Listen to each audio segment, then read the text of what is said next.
Welcome to another episode of DD on the Spot. And you know what, guys, I'm not even going to do really that much of the intro because we have Rose back on the podcast. We're what, third or fourth time we've lost track, just like I do with most of my guests. But yeah, she's on here to give us an update on what she's been up to. I mean, it's been over a year since we last had her on. And she has a podcast herself, which I'll leave the link for everyone down below. We'll be talking about that as well because I have not really had any guests on, I believe, that have their own podcast as well. But before we get into that, Rose, thank you so much for coming back on. Thank you so much for having me on. It's so good to see you again. I appreciate that. And again, everyone, since she is from Australia, I do have to point out just how crazy this is that I'm talking to her on the 20th and she's on the 21st right now. So again, it's mind blowing to me how it's already like a day ahead of time over there. But you know, I'm from the future.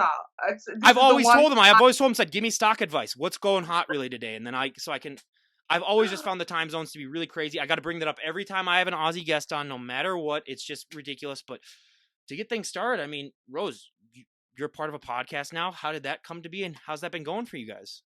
It's been so, it sort of came about really organically. So Lisa Sagan, who is another IFBB pro here in Australia, she and I have been, we became really close through the lockdown after COVID and all that type of thing was happening. Everyone got locked down. She was in Melbourne, which actually had some of the most strictest lockdowns in the world. I think they were locked down for, like, it was almost like 2 years kind of thing, like just, where they weren't able to go to gyms and things. And throughout that time, we just became really close as a support person for each other. And, we weren't able to compete here in Australia due to the restrictions on big events and all that kind of stuff. So throughout that time, we just kept propping each other up. And then one day she's like, oh, do you know what? I've always thought about doing a podcast. And I was like, oh my God, me too. And we're very similar. We call each other soul sisters. We've just got so much in common, not only the sport, but just the way that we think about life in general and all that type of stuff. So we then decided that we were going to launch this podcast, but we wanted to make it about females in the sport. And here in Australia, we just felt that whilst there was a couple of other podcasts, it wasn't specifically targeted at women. It wasn't highlighting women and the types of things that we felt, women needed to know about. So our whole aim and our whole goal for the podcast is basically to provide a platform for women to showcase them, so the athletes, to educate them. So we're talking to like coaches and we're talking to judges, we're talking to promoters in other countries that are running shows, so that we can highlight, hey girls, here in Australia there are other shows, there's like shows happening around the world, and letting them know about that as well. So and mindset coaches, we've got a guy, Craig Harper. He's we've sort of got our eye on him, and we're fairly confident he's going to be coming onto our podcast. So he's all about mindset and how to improve that in terms of achieving your goals. Please tell me that you now have more of an appreciation for me, knowing that I've done over 600 of these and knowing that it's not just what everyone thinks, where it's just you record stuff and then you publish it. There's a lot more into it. Oh gosh, yeah. And look, we've gone about it from we literally sat there and just went, okay, we're just going to press buttons until something works. And that's pretty much what we did. And the reception here in Australia has been really great. We're we're growing our page and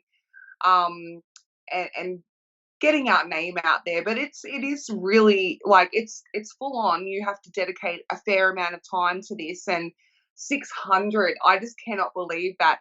Well, and I just wanted to say too, again, I say this every podcast that I have with you, but thank you for actually showcasing women and putting us forward. And I do listen to your podcast.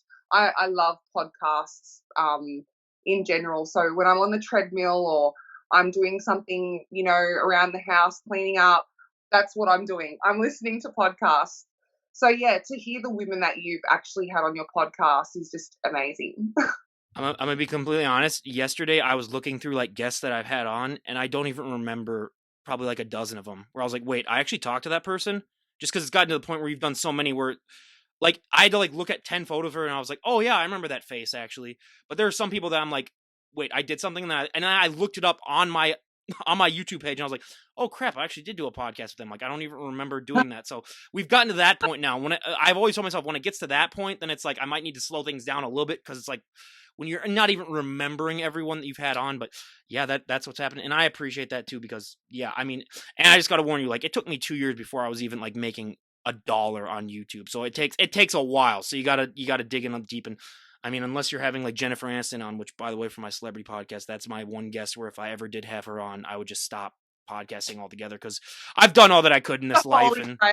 I've done all I could in this life. It's time to retire then and hang them up. It's not going to get any better than that. But I mean, yeah, apart from your podcasting too, what has this last year been like for your bodybuilding Yeah, and health and so fitness journey?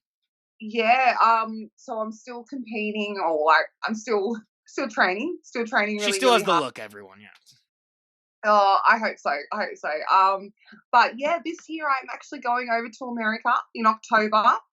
I'll be doing the Legion Sport Fest, so you've got the exclusive. That's what I've committed to, and I am so excited. I just cannot wait to get back on stage. It'll be my pro debut, so that's that is just something that I've been looking forward to for so long, and not being able to compete here in Australia, and not having any pro shows available to us, has been so difficult. But this year it's all opened back up again. We're able to travel again. See, Australia had quite strict travel restrictions in it as well. So the fact that I can now travel again and go overseas, I'm hoping at least one show in October, but maybe another one that's just very close after that. So I may do two if I can kind of work out the logistics. We're not going to get into the travel restriction tangent again because we already did that last podcast, and that was like me just being like, "How is that even possible for 15 minutes?" But everyone go and look it up because yeah, it was. I could not live like that. So how you guys pulled through it is just amazing to me. But what part of the U.S. are you coming to? So I'll be going to the Legion Sports Fest, which is in Reno, Nevada. Oh God, I've always Is wanted to that go to Vegas. well, you'll have to come see the show. You'll have to come watch. It's a massive sports fest, so it will be, I think there's something like 30 sports or something like that that'll be there.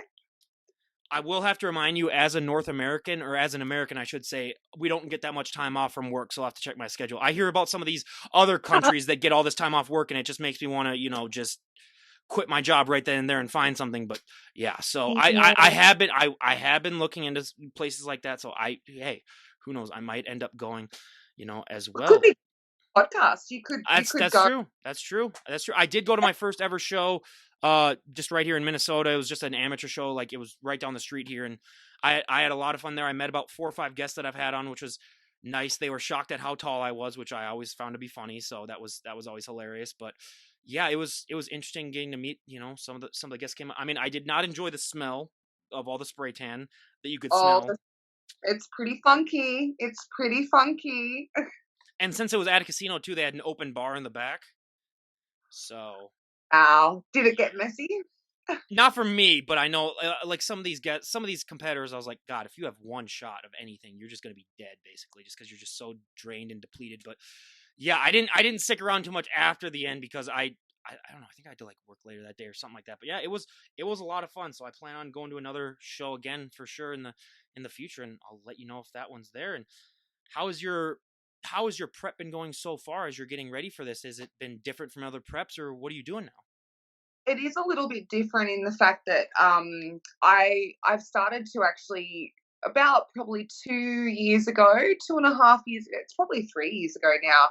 I started to do more of a hybrid style of training, so incorporating weightlifting movements into my training, and then also doing my accessory work, which was more bodybuilding style. So yeah, I've basically, for me, looking at my body objectively, I've gained a lot of muscle over that time. particularly in my glutes and my legs. So just developing certain areas like, a bit more glute medius, a little bit more, glute on the whole. And then there's different parts at the moment that we're just really trying to hammer. Because I am, like, as you can see, I'm so broad. So I'm very tall, and I'm broad. So trying to get density in this upper part of my body, that's kind of my major focus right now. And so yeah, just building my upper chest and trying to round out my rear delts and stuff like that. Because if I don't do that and get some really nice muscle that's going to stay there, I can tend to look a little lean around there when it comes to show day. So that's kind of like my focus, I guess, on the areas that I really want to work on and to improve. But everything, I mean, the intensity has increased. My food will start on the 1st of March. We'll start actually following a specific diet rather than at the moment. I'm kind of more just eating intuitively, of course, very healthily because that's just the way that I naturally kind of eat. But yeah, it's definitely going to be stricter and more like we'll be tracking the macros and hitting certain targets. Well, please tell me that you're still doing the pull-ups and stuff like that, because I remember you were the chin-up like queen, basically. For someone who's that tall, like that was. I remember seeing some of like your old videos, and I was like, okay, yeah, you still gotta be doing that at least. But what are you doing for shoulders? Because I've said this a million times. That's the number one body part for all the female guests that I have on. That is the hardest thing for them to grow. It's either that or legs too, but. And unfortunately for me, that was something that sort of just came naturally for me. But for you, what have you been trying to do to grow those shoulders? Because everyone and their brother that listens to this is going to say like, okay, we need all the advice we can get. Well, I actually, on the podcast, we recently interviewed Wendy Fortino, and I was sort of saying to her, for me, it's this front delt that I really want to bulk up, and I said, we were just discussing it, and she actually gave me a tip of doing the shoulder press, but actually coming right up to there. Whereas a lot of people will stop kind of there, where she was kind of saying she actually pushes over into that more up, like into that movement to get this. But um, I was mucking around at the gym, and I actually found that for me the crossover reverse grip, so on underhanded grip rather than that, with dumbbells, and I've been trying to consistently increase in the weights on those. So and I do them single arm. I find that really hits that front delt. I love cable work as well for shoulders. Even though you can't lift as heavy, I guess what's the word I'm trying to the load is on the movement from the beginning of the movement. So from the very start of the movement, you actually have load on your shoulder, so you kind of have more time under tension. So yeah, that's kind of I guess for me, it's more just hammering it twice a week, doing the same movements over and over and over again, and just trying to keep tearing the muscle, making it grow, tearing the muscle, making it grow. It's just a never-ending cycle, basically, is what it is. It's just Yeah. you got to keep building it up and break it down, building up, breaking it down. There's never an end goal in sight, unfortunately, when you're a bodybuilder. So it's always Oh just God, constantly in motion. So that's so true. I was actually saying the other day that you know it doesn't matter what level you get to, there's always another level. There's always another level that's going to come up, and you've just got to keep striving. And no matter how good you feel you are, there's going to be another level that you can go to. oh, I've always found it hilarious that like Andrea Shaw will still pick her body part and stuff like that, even though you've won like 3 straight Olympias, and it's like you've reached the pinnacle. You're like a 3-time champion, and So I've always, yeah, that's the one thing with this sport too, is that like, yeah, you are never good. How do you deal with that mentally though, as well, knowing that like no matter what level you attain, like you're never gonna. I don't think I've ever met one bodybuilder that's ever said, you know what, I'm complacent for where I'm at right now. I think I love it. I would hate to lose that mindset. I really would. I would not want to lose that mindset. I think once you've lost that hunger and that drive, you may as well just hang up your heels. You may as well just you know, finish up. I mean, I've seen photos of what your abs look like when you get ready to go out and do a show. So like, if I was ever like that, I would just be like, okay, yeah, I can retire now. This is good. I mean, like, yeah, it's not gonna get any better than this for me. But again, that's why I'm not a bodybuilder to everyone. That's why I just talk to them. But yeah, it's I do have, you've got parts of your body that you're happy with. My abs are definitely something that when I'm really lean, I can appreciate. I can sit there and think, okay, I know I've got good abs, but there's always some other body part that I'm not 100% happy with, or that I think can. And the thing is with bodybuilding, you're talking about millimeters sometimes. Or it could be the way that you're standing on stage and you're like, damn it, if I had have just hit that pose in a slightly different way, or if I had have just moved that leg, or if I had have just switched my quad on some more, or if I had have done this, or so there's not only your body, but there's also the presentation on stage. So there's just so many variables that you have to keep tweaking and changing to make it perfect. So it will never be perfect. that again. You said it perfectly yourself, and I honestly I couldn't even do it any better. Do you think that you've healed mentally from the lockdowns yet, or is it still something where you're just still, because like for me, like I said we wouldn't really talk about it, but I just got to talk about the mental side of it too, because like once that lifted here, because we only had it for a couple of months, like it was easier for me to adapt. But like if it was for that long, has it are you like completely, you think like mentally there? Because like I've always wanted to say that I want to see a study in 10 years from now that really studies the mental effects of everything that happened these last couple of years, not just the physical effects, because I think the mental effects are going to be way more important down the road than any of the physical effects. But how have you been mentally throughout these last few years and this whole journey that we've all went through on this planet? Oh my God. I mean, in terms of my competing, I think that it's had a big effect. When you've been off stage for 3 years, there's so much mental, doubt. Doubt starts to come in. Presentation on stage, like if you're not on stage every few months, just that alone, just having the confidence on stage and doing your T walk and or your I walk, all that type of stuff, like that's what frightens me now, where it never used to. It never used to worry me. I was like, no, I'm good with my presentation. I've been on stage so many times, but after 3 years, it's like, oh my God. And the physiques, in America, the shows have been happening a lot more. So they've been able to continue to compete and to progress. Whereas I haven't been on a stage with other girls for 3 years. And so it's like that to me is mentally really challenging.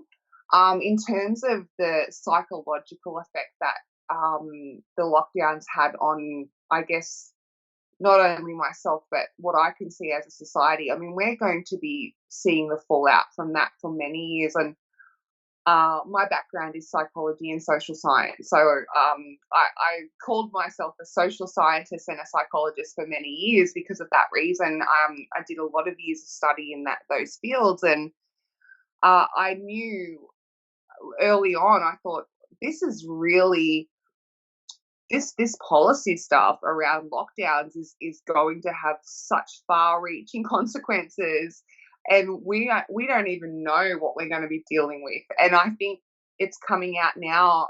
The mental health crisis in Australia is really bad. More young people than ever are hurting themselves and succeeding sometimes. Same with adults as well. So me personally, I was able to kind of get through it by just remaining strong. And I'm really lucky. I've got family that live with me. So I actually have my parents in a granny flat out the back of my house. And I had a good support network. But I just think of the people that were alone in high rise, Oh, apartments that they were allowed to leave and things like that. It's like, oh my God. So yeah, I think for me, I got through it by continuing to train, by surrounding myself with family and loved ones, by just trying to stay mentally strong. I did so much research throughout that time. Like I I developed a few other interests as well. But I think if you weren't a strong person, wow, like I can't even imagine. Oh, I just thank God that I wasn't like a young kid for that, because that would have been, or even in high school, that's even worse. Like the seniors that like had to miss everything and all that stuff. Yeah, that is a whole different topic too. Where I am thankful that I got through college and I was through like every young moment in my life, really, for a lot of it, where I didn't have to deal with that as much. Because yeah, I do not know how I would handle that, myself Yeah, personally. kids like trying to do school. Like I would never have been able to sit down at home with my parents and just like do schoolwork. Oh, I would have come up with ways on how to cheat the system, so I probably wouldn't have even graduated. So there's a plus on that as well, because yeah, like you want to get someone with my ADD to sit in a chair for 8 hours straight. It was hard enough when I'm in a building. It's when I'm at home, no, it's not going to happen unless I'm editing stuff really or doing something like that. But yeah, so that would have been a disaster as well. But since you've started, like you said, your podcast, I love that you have judges on as well as not just competitors. I've been trying to get judges on myself, but what do you think you've taken so far from having your podcast experience? Because like I've said, you've talked to judges where you can get a whole entire different perspective on the sport. Have you taken anything so far from the podcast and maybe going to use it to try to apply it into your own prep yourself? Or Yeah, look, I think we spoke with Becky Clausen last week, and that should be dropping actually. I don't know if we've already dropped it or it's dropping today, or it might have even dropped yesterday. But anyway, she's a head judge, and she's judged the Olympia. She was so interesting to talk to because I guess with being off stage for 3 years, and having that kind of, deep down, I'm worried. I'm like, gosh, am I even gonna fit in up there? Like, do I deserve to be with these women on stage? Am I even at pro level anymore? But she was actually talking about the criteria, and she was just really honing in on that and saying that, yeah, you might see some shows where a harder, more conditioned girl, for example, in figure might win, or in bikini, a harder, more, girl with really full visible abs has won, and people will say, "Oh my God, the criteria has changed, and they're rewarding the wrong people." But what she was saying is that the judges can really only judge what they've got in front of them on any stage on any given day. And so if all of the girls come in really hard and conditioned, then they're going to pick the best one out of that group that fits the criteria. So it may seem that they're rewarding things that are going against certain criterias, but really they're judging what they have on stage in front of them. So that was really reassuring. And then she said, look at the Olympia results and look at each winner. And I thought that's so true, because you had Maureen in bikini, who definitely wasn't the leanest, most conditioned on stage, but fitted the criteria the best. She was beautiful. She really fitted that bikini criteria, and she was rewarded for it. And I mean, I've got my favorites in each of the categories and things like that. So Maureen was a real dark horse. I hadn't really heard much about Maureen, but when I saw her on stage, I was like, bam, wow, she's got it. She's got everything that they're looking for, and she fitted each of the criteria perfectly. Then you move on to Sid Gillen. Oh yeah, that's yeah. So and she's not the most biggest, most muscular for figure, but she wins. So and she's 6-time, Miss Olympia. So it's like, okay, that made me feel better because I may not be the biggest on stage, or I might not be the most at whatever part of the criteria, but she was saying symmetry and balance for figure is everything. And so she said, like, a lot of women also are using PEDs and things like that when they really just don't need to. They need to look at the criteria and just keep aiming for the criteria for their body. Everyone has a different skeletal structure. So if you just focus on, okay, what do I have? Maybe I've got narrow shoulders, and so I need to really build out my lats and really build my delts to give me the illusion of that hourglass. So yeah, so it was just really, I think she was one of my favorite guests because she just sort of reassured me that the criteria is still the same. It's never changed. And yeah, while you might see some different looks being rewarded on different stages, the Olympia is generally judged at that sort of consistent level. Where do you stand on height classes? Because I'll just give you mine first. Because like honestly, if you're standing next to someone that's 5 feet tall on stage, that to me is not fair. Like it's not. You can't judge someone based. I've always told them it's like I don't know for women, maybe like 5'5" or 5'6" should be like a cutoff or something like that for a different height class. But like I've always said, because I've seen some of these shows, it's not the same to judge someone who's like almost a foot taller than someone else. I know. I I'm in two minds about it because I sort of think, okay, well, obviously you need an open division where you're bringing the best of the best and all of them together. But I think it's really hard for a judge to, I mean, if you've got a tall woman and a short woman and they're both meeting the criteria and really the only difference between them is height, like it's hard. It's so hard to judge at all. You know, for me, for example, being taller, I'm never going to have the density that a short girl's going to have.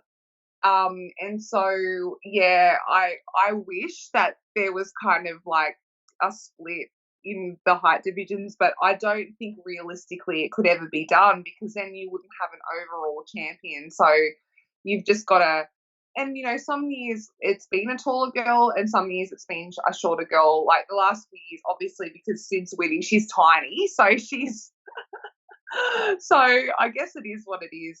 Maybe the return of the tall girls will happen when we get a really perfect tall. I think Erin Stern, for example, she was a tall girl in figure, and she had a really strong long career in that division.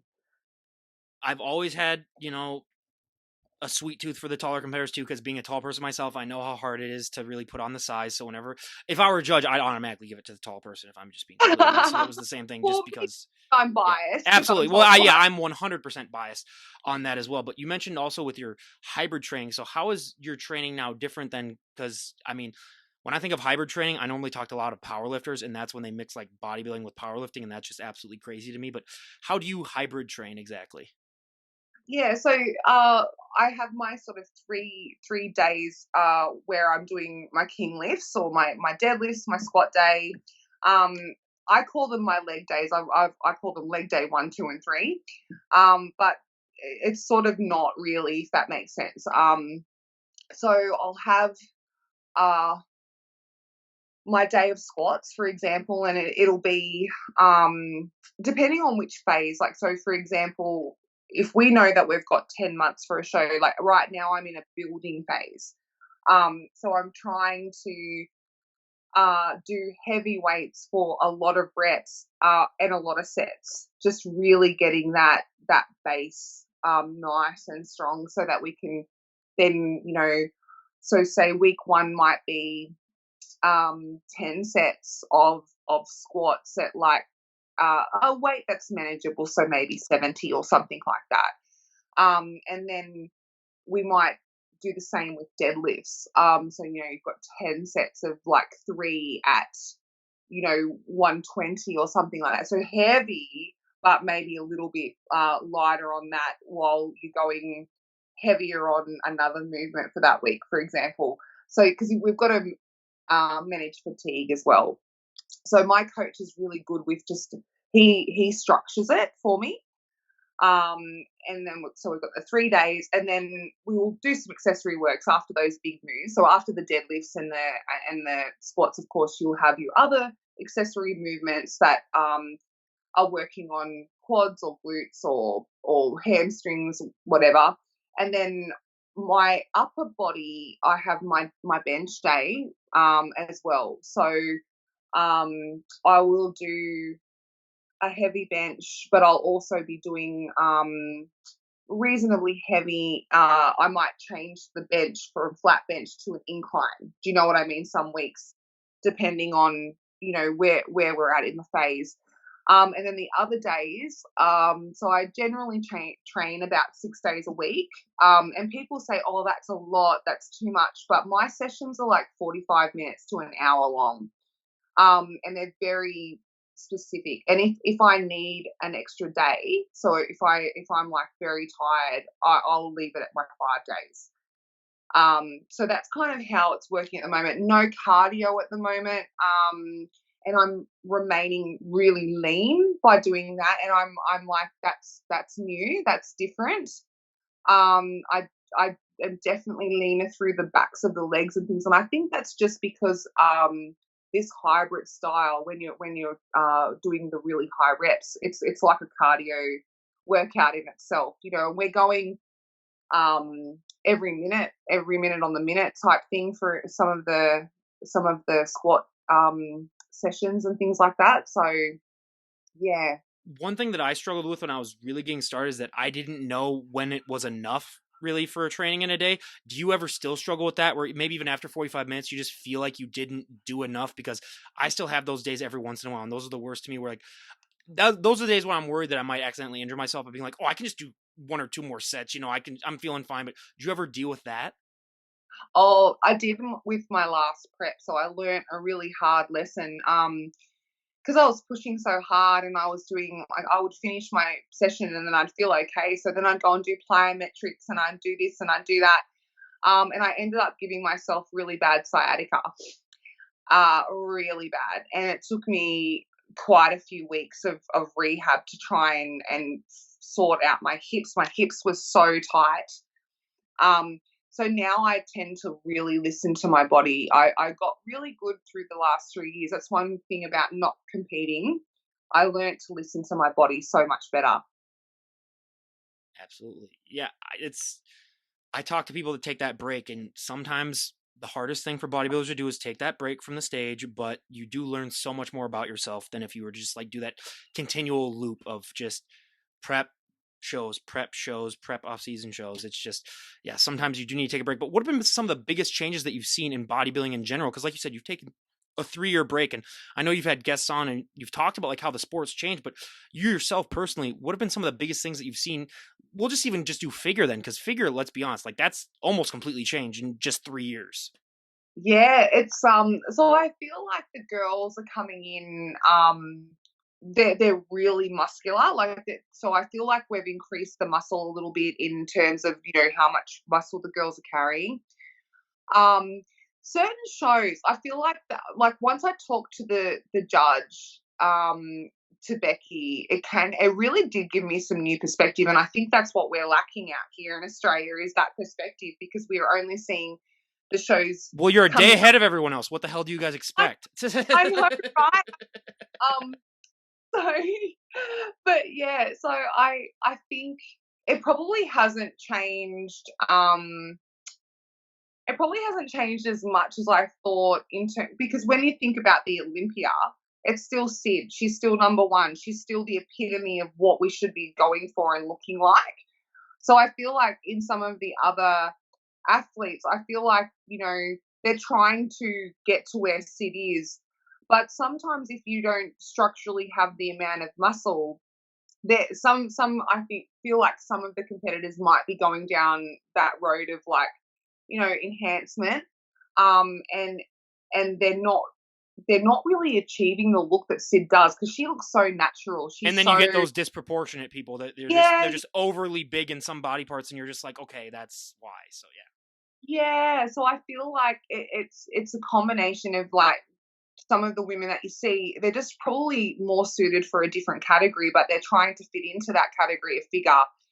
And then they're turning up at the shows, and so they're winning.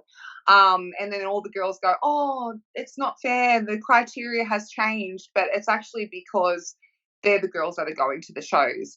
So I feel like we, you know, girls, we just have to keep turning up and fitting the criteria, and then hopefully, you know, we'll continue to see people like Sid being rewarded on the Olympia stage. And um you know, I noticed that, for example, Sid, she really hasn't. To me, she looks very similar to what she did 6 years ago when she first began winning. It's not like she's put on 10 kilos of muscle over that 6 years, and she's just, you know, so different.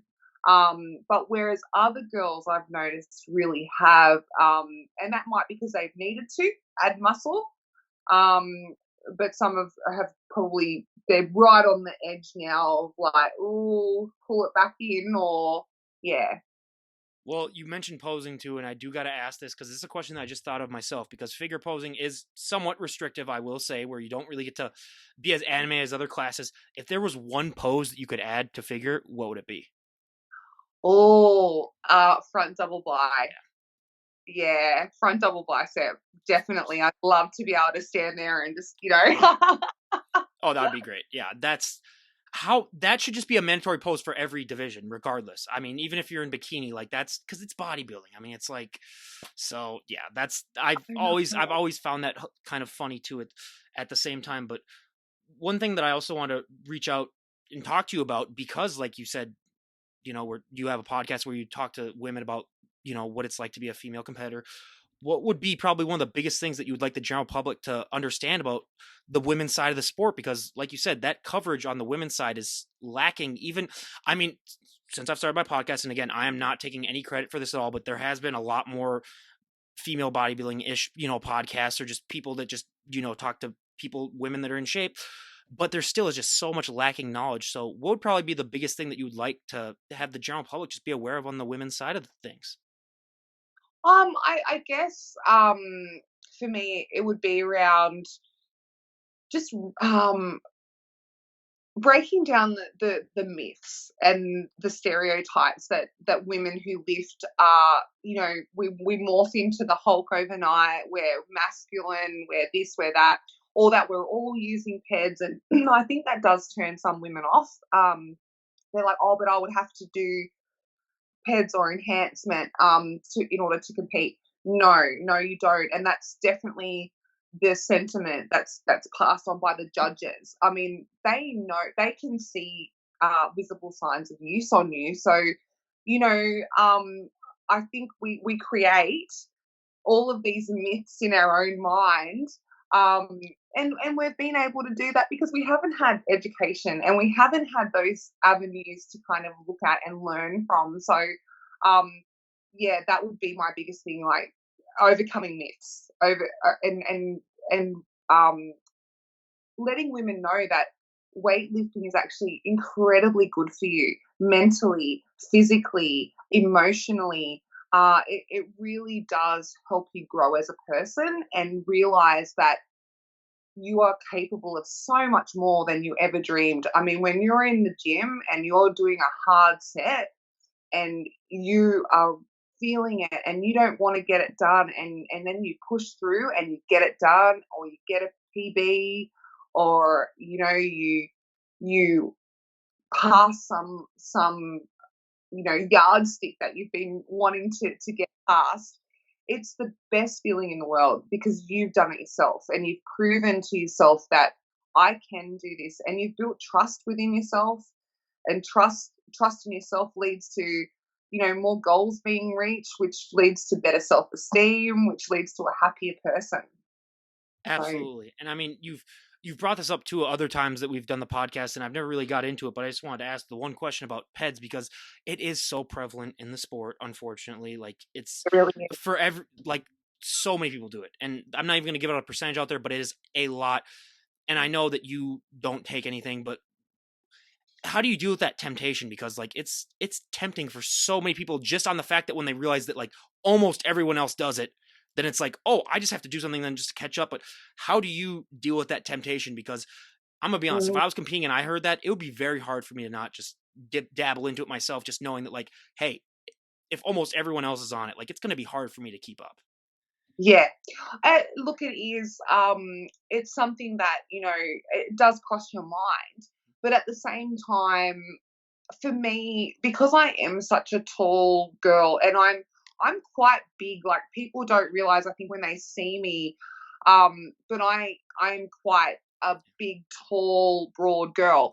And so um, I think for me, the You thing would be that a you stops, would be at least a physique competitor, I think, honestly. Like yeah. yeah, I feel like even though some of my pictures might not show the density of my muscle, I am very dense. And because I'm tall, I think sometimes I can carry it off, or I stand in ways or photograph myself Oh, in I can ways tell just that by make looking at the arms right now that yeah, it's very dense. Everyone, for people that it's an yeah, illusion but for some people, but for some people it's like actually downplaying it, and you're one of those people I think that it downplays it a little bit. I do downplay it. I do because I originally used to get a lot of like, oh, it's masculine to have so much muscle. So I do try to downplay my muscle sometimes and appear more feminine. So for me, the thing that stops me is that I know that if I was enhanced, I would be something crazy. Like it would be weird.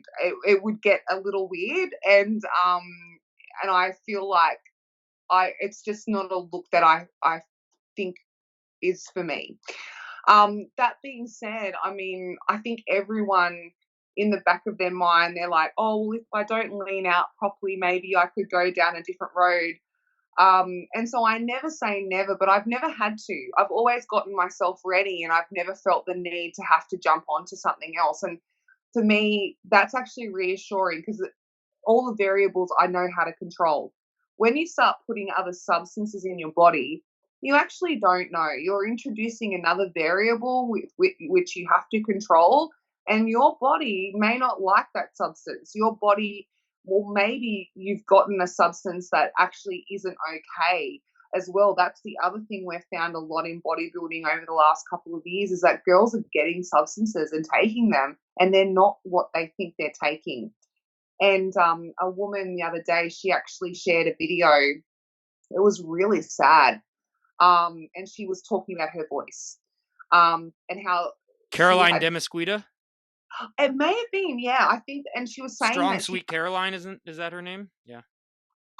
it could be. Yeah, because Um, I saw that video she posted recently. Yeah, I had her on. She's very open about that stuff. But yeah, yeah, and her voice is quite deep. Not the deepest I've heard by any means, but she said that she'd actually taken a ped or a steroid, but she did not realize that it was. Is it called virilizing? Is that what it's yeah, called? Yeah, virilization. Yeah, yeah. virilization. So in a week, it took a week for her voice to change, and it's never once your voice has changed, it will never go back. And the reason why she took a substance that she believed was a certain substance, but it wasn't. It was packaged incorrectly. She'd gotten it through someone she felt she could trust, but then it happened to be not okay. So it's That is a those things. lawsuit waiting to happen right there. But unfortunately, since it is a banned substance, you can't really, be like, hey, this guy sold me a bad substance. You can't really get a lawsuit out of that. But yeah, That's right. So that's I horrible. say to girls, like if you are going to go down that road, I'm not judging you, but really do your due diligence and make sure that you're getting, um, reputable substances as well. So you need to make sure they're coming from a reputable, and you've got a batch number, and you've got all of those things. Whereas, there's a lot of people out there just making money off selling whatever they can, and um, unfortunately for females, the repercussions are a lot stronger, and they're not changeable. So once your voice is changed, this woman was saying, it never goes back. You can't. Oh, I'll just stop it, and then my voice will go back. No, once it's dropped, it's gone forever. I've always said it would be hilarious if male bodybuilders had to take female hormones to compete. I doubt that many people would still do that. So it's just, especially with the women's side, like, yeah, and everyone's will probably ask me, like, how do you know that Rose is still natural? It's like, well, listen to her voice, everyone. It's the same voice that she's been, I've had her on for like 4 years now. It's the same exact voice. I know I've had some guests where the voice does change, and, I never really bring it up. But yeah, I'm glad that you're able to sort of be that beacon for people that, like, say, like, yeah, you don't have to, just be juiced to the gills to compete in the sport of bodybuilding. I mean, there are ways. Now, again, you are genetically blessed. I'm just gonna play that out there, where not everyone has the genetics that you have too. No one can get abs like that, really, just off of training. It's just, of course, I'll have a photo of her abs and pacing up there when I'm talking to her. But yeah, it is insane, everyone. But out of this, Yeah, out of this, it's sort of it's a funny thing, like to I think that's the other thing, for girls coming into the sport, really, really take a stock take of your physique. Look at yourself. Do you have the structure? or are you going to need to go down that road of taking copious amounts of stuff? And if you're going to have to take copious amounts of things to get there, maybe find a different sport or do judging or enter the sport in a different way. There's so many ways that people can support this sport, like yourself, like you're podcasting about the athletes, you know. Um, so I know that that might sound, you know, horrible to some people, but if you're going to have to ruin your health to get a certain look, then, you know, and really overcome your own genetics, then maybe it isn't the sport for you. But like, there's so many other ways you can be a part of it. The horror stories I have heard I'll just start sharing those stories with people then if they have any concerns about that, and just be like, it's got no point for me where it's like, anyone, if you're ever thinking about doing anything like that, just ask me first and I'll tell you, you know, all the dozens of stories that I've heard off camera from all these guests, and it's just like, yeah, no, thank you. So yeah, I've always Yeah. said that. But out of this off season that you're at currently, do you have like a checklist of goals that you want to achieve, or you just want to see where you're at after this bulking phase is over, or do you have like a set of goals, like this is exactly what I'm looking forward or looking to do in I this? I definitely have really specific goals of what I want to look like on stage. So everything goes towards that. All my training goes towards, you know, for me, it's having a more pronounced glute hamstring tie-in. It's about having more upper thoracic thickness, more lower lats, more lower back thickness as well, to give you those nice thick cables that come up your spina erectors. Um, so there's different things that I know that I need to work on it. It's not to say that I'm just working on them now as I'm starting my prep. I've Yeah, been she took working 3 on years them. off without training any of those body parts, and Yeah, now she's just, I've let's been see what happens. Yeah, so yeah, I have been doing this the whole time. You know, through the last 3 years, but you know, muscle building takes time. That's why I always say to girls, don't think that you're just going to get in the gym and you're going to become a Hulk, because it's hard work. And you know, she will be your client if that happens to you, where if all of a sudden overnight that happens. But the thing that pisses me off about the back, because I've always said this is the one body part that took off the most for me, is that there's just so many damn parts of it too. oh God, yes. People don't understand that. Like, people just think that they can just do rows and then they're good for their back, and it's like, how many times I've had to tell them there are so many parts in your back that whenever you see someone do like a lat spread or do like any back pose, it's ridiculous, like, to just figure out all those body parts and how to get them to look proportional to each other, because so many people, just because they focus on just one training exercise, they have that one part of their back that's just so much bigger than everything else. Yeah, I was actually talking to Lisa the other day. We'd finished the podcast and then we were talking just about general training, and she's really tiny. She's like 5'4" or something like that, 5'5". So she's really thick, and I'm like, I'm so jealous of your thickness. And then we were talking about training, and I was saying that, like, I have to hit every single muscle group individually, like, as well as with my big, you know, king lifts, because I am so broad, and I need the thickness. So I actually have to, you know, right, okay, I need a muscle that's just going to recruit that. I need a muscle, an exercise that's just going to recruit that muscle. I need this exercise that's going to recruit that muscle.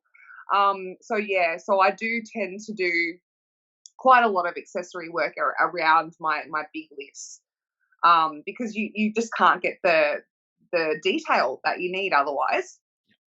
Well, and you mentioned upper chest too, you're trying to work on as well. And for me, Yeah. being a gym bro, like, I just did bench press really all throughout my like early 20s basically, or I do like those cable flies, so I never really worked upper. So how do you do upper chest? Because whenever everyone hears that, everyone really thinks about like the lower chest kind of part to work out Yeah, with, but upper chest is not really an area that's worked on that much. yeah. So 45-degree incline Okay. shoulder chest press. I love that. I feel like that really gets there. I do push ups too, decline push ups. So I really feel that gets right into that top part for me.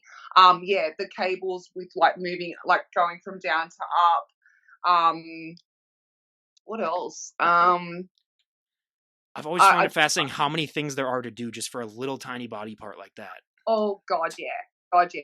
I actually particularly love cables, like for chess, because I feel like I can really get that squeeze, you know, like The really veins that push you like get, yeah, are really. just absolutely ridiculous. Like that's the best pump out of any muscle group I think ever is just the cables. It's ridiculous. Yeah, it's such a good pump, and you know you sit there afterwards and you're like, oh, I've got lines and striations.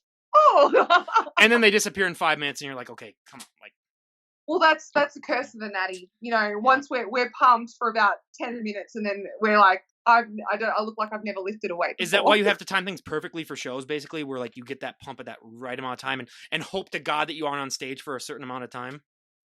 Oh yeah, yeah. For me, I cannot start pumping up till I know that they're lining us up.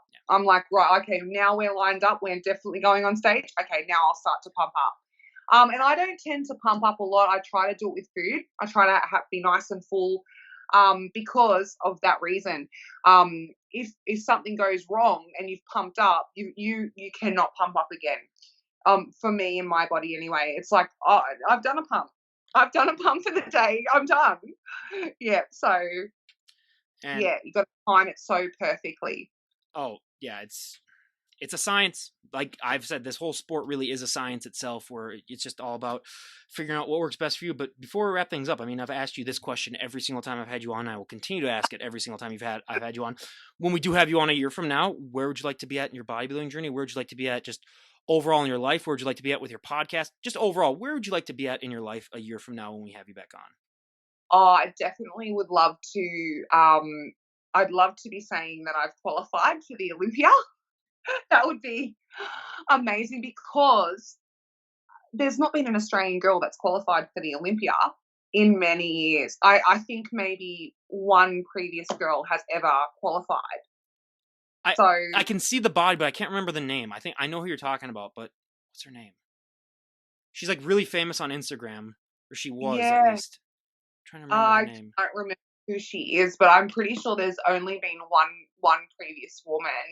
Yeah. Um, and then I think maybe Tony Doherty's previous wife, Amanda Jane Doherty. I feel like she might have got the points for the Olympia one year as well.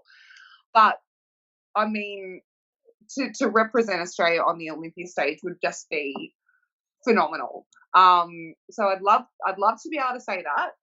And then I would Please tell me you're love. gonna have the song "Land Down Under" playing on it for your routine. Then, if you're at the Olympia, because you have Oh to. God, of course, of course. Hey. um, and then with the podcast, we would just love for that to grow and grow and grow and grow. We see, you know, the FemFlex Friday girls and Wings of Strength have combined and they're doing their show. I mean, like the production looks amazing. It looks so good. It would be amazing to have something like that one day, or even to be able to collaborate with other people. We just want to have. I would love to see that it's grown, that our viewership has grown, and that we're getting our name out there, and that we're providing a really good platform for education for women. Absolutely. And is there one guest out of all the guests on the planet that you would love to have on most? Oh gosh, I mean, oh, I have my favorites, and they're probably, I mean, Corey Everson. She would be amazing because she's kind She's of a like, state away from me. is she Well, really? Wow. I don't know if she's still in Wisconsin, but I know that that's where she's from and where she grew up a lot. But yeah, it's like right across the border from where I live. Yeah. I just think she would have so many amazing stories about bodybuilding, and I just think, you know, she's lived through from the inception of female bodybuilding to where it is now. It's like she's kind of like the grandmother, but I hate to call her a grandmother because she still looks so amazing. But um, I'd love to get Sid on. I think she'd be amazing. Latoya, I'd love to have on because I'm hoping she'll get back on stage again soon. Latoya Yeah. Watts.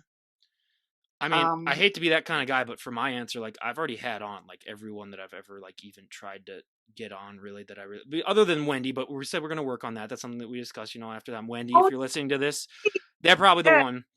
I'm she's just so beautiful too. She's such a lovely woman. She's so nice. She is so she's the nice. one competitor where, like, if she decided to like she could have been like a supermodel if she didn't like want to like it. Like it's ridiculous that I said. So that's yeah.